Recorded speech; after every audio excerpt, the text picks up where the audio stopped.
Nasaktan ng gusto si Amanda sa pangiiwan at pagsama sa ibang babae ng boyfriend niyang si Miguel.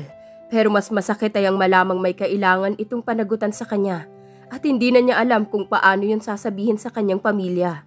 Hindi inaasahang inako ng best friend niyang si Hendrix ang responsibilidad at pumayag pa itong magpakasal sila nang magpumilit ang kanyang mga magulang. Habang nagsasama, unti-unting nagbago ang pagtingin ni Amanda sa kanyang best friend, lalo na't nakita niyang pagiging maalaga at maasikaso nito. Pero dumating ang sandali na nalaman niya na ginusto pala talaga ni Hendrix na magpakasal sila dahil matagal na itong in love sa kanya. Nagalit man noong una, unti-unting pinag-aralan ni Amanda na masuklian ang pagmamahal na ipinapakita ng lalaki. Ipinangako niya sa sarili na kung sakaling bubuksan uli ang puso, ay si Hendrix na ang pipiliin niya. Pero bumalik si Miguel. Biglang nalito ang dalaga sa nararamdaman. Ang hindi lang niya maintindihan ay kung bakit mas nasaktan siya nang bigla na lang siyang iniwan ni Hendrix nang makita nito na magkasama sila ni Miguel. Umiibig na ba siya kay Hendrix? Sino ang pipiliin niya? Ang taong pinaglaanan niya ng panahon at oras? O ang taong handang gawin ang lahat, mapasaya lamang siya? Magandang araw po sa inyong lahat, mga giliw naming tagapakinig. Samahan niyo po sana ako sa isa na namang love story na tiyak na magpapa-inlove sa ating lahat. Mga kwento na magpaparamdam ng mga pusong sugatan, mga pusong sawi at mga pusong puno ng pagmamahal. Pero bago po tayo magpatuloy, kung bago ka pa lamang sa aking channel, ay paki-like po ng ating video. Paki-click din ang subscribe button, gayon din ang bell icon para lagi kayong updated sa mga parating ko pang uploads. Habang nakikinig ng kanyang paboritong kanta, may kasama pa yung pagsinghot dahil hindi siya matigil sa pag-iyak. She just saw her boyfriend Miguel with another girl. Tinatawagan kasi ni Amanda ang lalaki at magpapasundo sana sa trabaho dahil mahirap mag-commute kapag rush hour. Pero hindi ito sumasagot.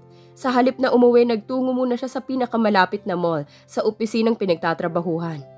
Magpapalipas muna siya ng oras dahil ayaw niyang makipagsiksikan sa jeep. Pero sana'y hindi na lang pala niya ginawa yun.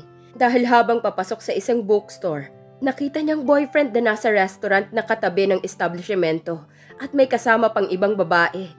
Ang nangyari, hindi na talaga nakauwi si Amanda dahil natagpuan ng kanyang mga paang pagtungo sa isang KTV bar at umupo ng kwarto para magwala ng mag-isa habang kumakanta siya ng paborito niyang kanta. Hello, Amanda. Pwede bang patayin mo muna ang kinakanta mo? Napaigtad ang dalaga. Nakalimutan niya na nakadikit pala sa isang tenga ang cellphone. Bakit ka ba kasi tumawag? Naiinis na tanong niya sa best friend na si Hendrix. Pasigaw yon dahil hindi sila magkakarinigan ng maayos. Ikaw ang tumawag sa akin. Naiinis din itong sagot. Nagmamaneho ako tapos tatawagan mo ko para kantahan? Sinabi ko na sa'yo dati pa, wala kang future sa pagkanta. Tigilan mo na yan. Ako ang tumawag sa'yo? Nagtatakang tanong niya. Lasing ka na naman? Sabi nito saka napabuntong hininga.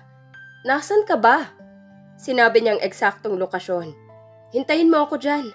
Tumango siya kahit hindi naman nakikita si Hendrix. Pinutol na rin niya agad ang tawag at binalikan ang team song ng buhay sa nakalipas na 2 taon. 2 taon ng boyfriend ni Amanda si Miguel. Masaya naman noong una, pero nagkagulo nang magsimula ng mababae ang lalaki. At sa lahat ng pagkakataong yon, ay pinatawad niya ito. He was her first love, and she wanted him to be the last. Maraming nagsasabi sa kanya na hibang at manhid siya. Pero mahal niya eh. High school pa lang sila ay crush na niya si Miguel. Hindi siya pinapansin noon sa school, kaya hanggang tingin lang sa lalaki. Pero makalipas ang halos 10 taon, muling nagtagpo ang mga landas nila. Doon na nagsimula ang lahat. Ilang buwan siyang niligawan nito bago niya ito sinagot. Pakiramdam ni Amanda ay nasa fairy tale siya. Everything was bright and wonderful. Hindi niya akalain na darating sa punto na masasaktan siya ng ganoon. Ang iniisip na lang niya ay ang importante ay sa kanya pa rin bumabalik si Miguel. Siya lang ang girlfriend na kilala ng pamilya nito at naniniwala siya na kapag nagpakasal sila, magbabago rin ang lalaki. Ninanamnam lang nito ang pagiging binata. Pinangakuan na rin siya ng kasal ni Miguel, kaya pumayag na siyang may mangyari sa kanila. He even gave her a ring. Hindi man formal ang proposal, masayang-masaya na siya. Ang sabi ni Miguel ay mag-iipon lang daw ito. Ayaw kasi nitong makitira sa pamilya kapag kasal na sila. Makalipas ang ilang kanta ay dumating din si Hendrix. Ngumiti ang dalaga kahit na gusto na lalong umiyak nang makita ang kaibigan. Dumating ng kanyang kakampi. Sa totoo lang marami silang pinagtatalunan, unang-una na roon si Miguel, pero kahit kailan hindi siya iniwan o pinabayaan nito. Ano na naman ang nangyari? Tanong ni Hendrix bago naupo sa tabi niya. Sa halip na sumagot ay inabutan niya ito ng isang bote ng beer. Tinanggap nito iyon. Pasensya ka na. Naistorbo na naman kita. Hinging paumanhin niya. Hindi ka pa ba sanay? Pabalang na tanong nito. Ako kasi sanay na eh. Inirapan niya ang lalaki bago tumungga ng beer. Hindi naman kita pinilit na pumunta dito, di ba? Ikaw ang nagkusa. Naiinis na sabi niya. Anong gusto mo? Pabayaan kitang magwala na mag-isa rito? Ano na naman ang ginawa ni Miguel? Tanong nito. Pailing-iling pa. Si Miguel agad? Sino pa ba? May iba pa bang dahilan kung bakit ka naglalasing? Magkaibigan ng mga magulang ni na Amanda at Hendrix, kaya naging magkaibigan na rin sila. Bukod pa na sa isang subdivision lang sila nakatira. Mula elementary hanggang college ay magkasama sila. Kung saan siya mag-aaral, doon din mag-aaral ang lalaki. Para na nga silang magkapatid, sabi ng iba. Paano? Hindi sila naghihiwalay. Medyo mas successful na si Hendrix kesa sa kanya ngayon. Pero walang nagbago sa pagkakaibigan nila. Ano nga? Nang babae na naman? Ilang beses ko ba kasing sasabihin sa'yo na makipaghiwalay ka na? Sabi ni Hendrix na parang baliwala lang ang lahat. Mas immune na yata ito sa pangbababae ni Miguel kesa sa kanya. Mahal ko nga, di ba? Giit niya. Mahal mo kaya pumapayag kang sinasaktan ka? Palibhasa, hindi ka pa nai-in love. Hangil niya rito. Hindi pala kwento si Hendrix tungkol sa love life nito. Mababalitaan na lang niya na nakikipag-date ito kay ganito o ganyan. Pero alam niya hindi naman nakikipagrelasyon ng kaibigan, hanggang date lang. Kung mapupunta man iyon sa relasyon, ay hindi rin magtatagal lang mahigit 1 buwan. Ayokong sabihin sa'yo. Sagot nito. Para saan pa't best friend mo ako ha? Ako, lahat sinasabi ko sa'yo. Sumbat niya. Choice mo yun. At choice ko rin na huwag sabihin sa'yo kung sinong babaeng mahal ko. Okay? Ang mabuti pa umuwi na tayo. May pasok ka pa bukas sa weekend ka na lang maglasing. Libre ko pa. Alam mo, hindi ko alam kung kaibigan talaga kita. Masama ang loob na sabi niya. Nakita niyang nagbuntong hininga ang binata. Nandito nga ako ngayon dahil kaibigan mo ako, di ba? Tara na. Baka masermonan ka na naman ni Tita Maria. He was referring to her mom. Gusto ko pang mag-videoke pagmamatigas niya. Sa weekend nga, magpapareserve ako ngayon din. Isama natin si Sandra. Si Sandra ay business partner ni Hendrix. Nag-franchise ang dalawa ng isang sikat na tea shop, isang fast food chain, at mukhang may plano pa ang dalawa na magdagdag ng negosyo. Kinuha na kasi ng maaga ng kaibigan ng mamanahing lupa mula sa mga magulang at ibinenta yon para maipampuhunan sa negosyo. Naging maganda naman ang lahat dahil wala sa mga negosyo nitong bumagsak. Ang totoo, his business were doing great. Sayang nga lang at walang pansosyo si Amanda sa mga ito. Mula kasi nang umuwi ang papa niya mula sa pagtatrabaho sa Amerika, tuluyan na naghirap ang kanyang pamilya. At ngayon pa lang nagbabawi. Nagkasakit pa ang mama niya, kaya naubos ang lahat ng ipon nila at naibenta pati ang maliliit na restaurant na pag-aari nila. Maging ang van. Ang natira na lang ay ang bahay nila. Sa ngayon nagtutulong-tulong silang magkakapatid sa gastusin. Ang kuya Marky niya ay ng ibang bansa na at nagpapadala buwan-buwan ng pera sa kanila. Ang ate Mea naman niya ay mataas ng katungkulan sa isang BPO company at malaki-laki na rin ang sahod bukod pa sa maraming benefits. Kaya hindi sila masyadong nag-aalala kung sakasakaling magkasakit uli ang mama nila. Siya ang bunso at siya rin ang may pinakamaliit na sweldo sa lahat. Nasa college siya noong magkasakit ang kanyang mama. Kaya ang lahat ng atensyon ng pamilya ay nasa kanilang ina. Halos hindi na nga siya makabayad ng tuition, kaya nag-working student siya noon. Nakatapos siya ng college pero hindi naging maganda ang mga grades niya. Ang gusto sana kasi niya ay maging broadcast journalist, pero hindi niya na-pursue. Natanggap kasi agad siya bilang editor sa isang publishing company. Lagpas minimum wage ang sahod, pero hindi kasing taas ng sahod ng mga kapatid. Ang importante na lang kay Amanda, kahit papaano'y nakakatulong din yon sa pamilya nila. Isa pa sa 5 taon sa trabaho. Sanay na siya. Parang hindi na nga trabaho. Parte na lang ng kanyang everyday routine. Hindi kaya si Sandra ang babaeng mahal mo at ayaw mo lang aminin? Bigla niyang naitanong. Ngumiti si Hendrix. Yung ngiti na mukhang nagsasabing, okay ka lang? Magkaibigan lang kami. Magkaibigan din kayo. Kaya kung may nangyayari sa amin na kakaiba, malamang napansin mo na. Totoo naman yon. Nasa college sila ni Hendrix nang makilala si Sandra. Naging magkaklase ang dalawa. Pareho kasing business course ang kinuha ng mga ito. Dahil naging magkaibigan sina Sandra at Hendrix, automatikong naging kaibigan na rin ni Amanda si Sandra. Mabait naman kasi si Sandra at walang gusto kay Hendrix.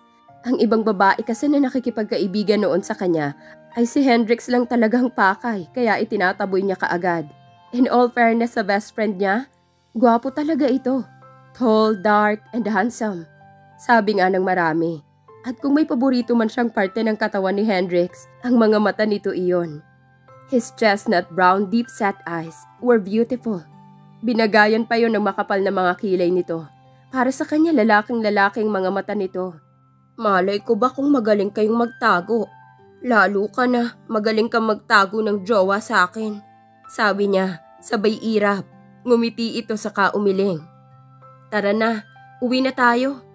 Hindi na nag-inerte si Amanda at sumama na sa lalaki. Hindi rin kasi ito titigil hanggat hindi siya sumasama pa uwi. Gusto mo, pautangin muna kita ng pambili mo ng sariling sasakyan? Kahit yung Wigo lang. Magkano na lang ang down payment nun? Alok nito habang nasa biyahe sila. Para makauwi kang mag-isa at hindi na naghihintay kay Miguel. Hindi na. Mabilis niyang tanggi. Madalas na mag-offer si Hendrix na pauutangin siya pero lagi niyang tinatanggihan. Marami na kasi siyang utang sa lalaki. Hindi lang sa pera na hindi na pinababayaran, kundi pati ang oras nito. Kung sisingilin nga baka senior citizen na, hindi pa siya tapos magbayad. Masyado na itong maraming nagawa para sa kanya at hindi siya opportunistang best friend. Bagsak ang mga balikat na ibinaling niya ang tingin sa labas. May mas masakit pa pala sa ginawa ni Miguel ng araw na yun. Mas masakit kapag narinig mo sa best friend mo na napapagod na ito sa'yo. Pero hindi kita kayang tiisin, kaya kahit napapagod na ako, hindi pa rin ako titigil na sunduin ka. Nagumising ng maaga para ihatid ka kung kailangan. Para saan pa't mag-best friend tayo. Bumaling uli siya sa lalaki. Nakangiti na ito kahit hindi nakatingin sa kanya. More than relieved, she was happy. She was blessed having a best friend like Hendrix.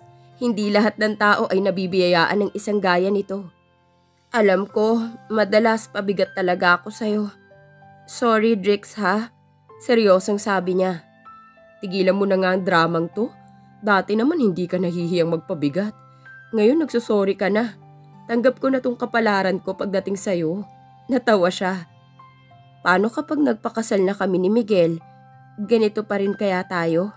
Naisip niyang itanong. Magpapakasal kayo? Sabi niya, ipinakita ko pa nga yung singsing na ibinigay niya, di ba? That was not even an engagement ring. Nakangiwing sabi nito. Silver na singsing na walang ka-design-design. Hindi naman importante ang presyo, giit niya. Kahit na, sana man lang yung medyo special. Pero di yun ang pinag-uusapan natin. Sa tingin mo nga, magbabago na ba lahat? Siyempre, mabilis na sagot nito. Mag-iiba na ang lahat kapag may kanya-kanya na tayong pamilya. Ang mga oras natin, halos lahat ibubuhos na natin sa asawa at anak natin. Hindi rin magugustuhan ng mapapangasawa mo na madalas kang makipagkita sa lalaking kaibigan mo. But you're not just a friend, you're almost a brother to me. Giit ulit niya. Kahit na. Tumango na lang siya at nagbuntong hininga. I saw you yesterday. Nakasimangot na salubong ni Amanda kay Miguel nang sunduin siya nito sa opisina kinabukasan. Dumating ang kanyang boyfriend dahil hindi niya sinasagot ang mga tawag nito. Ganoon naman palagi. Kung minsan nga, parang gusto na lang niya na huwag sagutin ang mga tawag at text nito. Pero hindi niya matiis. Nagagawa lang niya yon kapag ganoon na may kasalanan talaga ito. O bakit hindi mo ako nilapitan? Tanong ni Miguel na mukhang nagpapanggap na inosente. Bakit ha? Tanong niya na pinipigil na maglakas ng boses. May kasama kang ibang babae at gusto mong lapitan kita? Si Like lang yun. Kaklase ko nung college. Nagkasalubong lang kami sa mall, tapos nagyaya siyang mag-dinner. Palusot nito. Kaya pala hindi mo sinasagot ang mga tawag ko, no? Di ko lang talaga napansin. Sorry na, love. Love ang endearment nila sa isa't isa. I'll do anything you want. Patawarin mo lang ako. She heard that line about 100 times. Ay hindi, mas marami pa siguro. Hindi na niya mabilang. How about Vikings? He was referring to a luxury buffet restaurant. Alam talaga ng lalaki ang kahinaan niya. Amanda loved to eat. Maswerte siya dahil hindi siya tabain. And Vikings, that was her favorite buffet restaurant. Tara? Yaya niya pero nakasimangot pa rin. Ngumiti si Miguel at inawakan ng kamay niya, saka iginiya patungo sa motorsiklo nito. Iniabot ng boyfriend ang extrang helmet sa kanya. Ayoko nang maulit to, Miguel.